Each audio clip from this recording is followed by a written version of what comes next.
तोहरा के बोलनी दुल्हा दिना दुपहरिया, अरे ठीक दुपहरिया।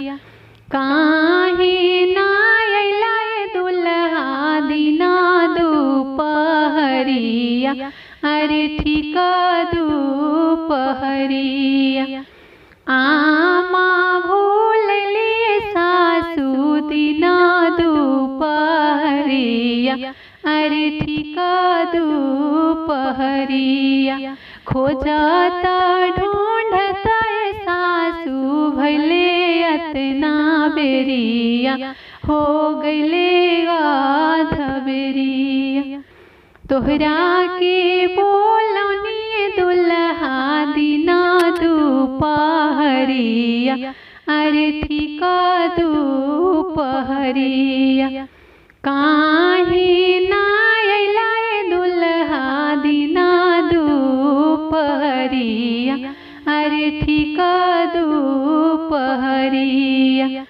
बहिनी भूल लिए सरहज दिना दुपहरिया, अरे ठीक दुपहरिया।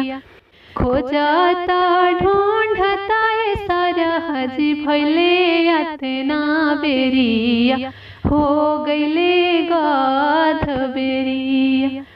तोहरा के बोलनी जीजाजी दिना दुपहरिया, अरे ठीक दुपहरिया।